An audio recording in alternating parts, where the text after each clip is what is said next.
Rahmet Erkin efendim, rahmet. Bazı vaqtida sabır qilolmaydi ekanmiz, ba'zi gaplarni anglab.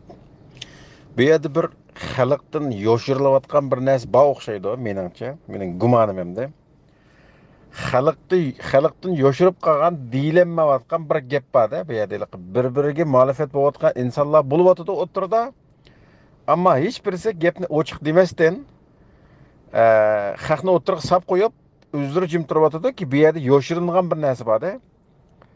Mesela Şarkı Türkistan sürgün hükümetinin muşçakçı muşunda xalqning eg'iziga seg'iz olib ketkichi bo'lgan arliqda nima ish qilyotdi ma insonlar deb bir g'iz inkas bildirmagan insonlar bugungi kunlikda sizlarni jazolash kerak, Sharq Turkiston nomini kirlatding, sürgün hukumat nomini kirlatding deb sürgün hukumatning 30 yilning qurilganidan tortib hozirgacha tashlab Ostrtdan o'qitib, Ostrtdan yo'q qilish uchun tirishayotgan Kanadadagi cho'ng siyosatchi Mehmet To'xta efendim bugungi kunlik kelgan vaqtida surgun hukumatning muxolifat qilishi natijasida sizlar surgun hukumatning nomini kirlatdinglar, xalq hisob bersizlar, kun keladi sizlardan hisob berish kerak degandek manda 360 daraja jumlaqqa aylanib motarab ketdi.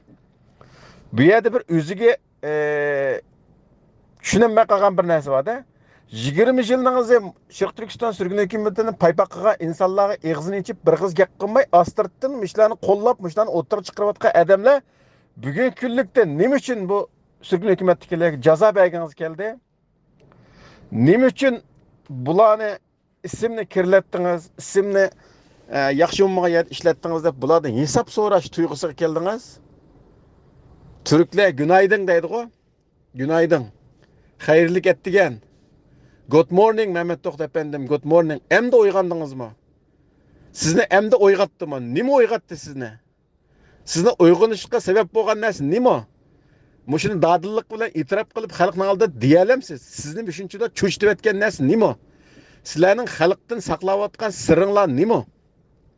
Nima uchun cho'chib ketib, surgun hukumatga bunchalik qarshi chiqib, Ostrtdan butun O'rta Osiyo xalqini keynlarga tatib turib, mushlarni so'ziltish orqali, mushlarni qarshi chiqarish orqali xalqning inkosini ta'tir tashviq qilib turib, bular qo'ral qilib ishiltish orqali bular qarshi chiqishinglarning sababi nima?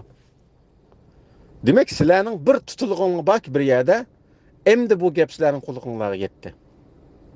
Demak, buningdan keyingi hayotingizda siyosat bunda mangmaydi degan gaplar mushning bilan o'zingiz buning bishoratini berib qo'ydingiz, hurmatli Mehmet To'xta efendim. Sürgün hükümetini eg'zingizga ilib, sürgün hükümetga qarshi chiqish orqali o'zingizning 20 yilningizni saqlayotgan, 20 yilningizni ko'tarib qasqanda sen kimtang deydigan odamlar bugun kunlikda ajab putimi taqishib qoldi-ku, ko'zga ilmagan putak qo'ngil yetib etdi deb, ko'zga ilmagan sürgün hükümetlar bugun dunyo qurultayiningki o'ttirayotgan o'rindik odamlarning hammasining o'ttirayotgan yerlari lingishib ketgandek bir ahvol bor. Ostrtdan qilayotgan bu kurashning siri nima? Xalqdan nimani yoshiryapsizlar? Chiqib e'lon qilinglar. Xalq bilsin. Xalq nima uchun joda qilayotganligini xalq bilsinki, qarisqa bir-birini qaralab, bir-biriga til uzatmasin.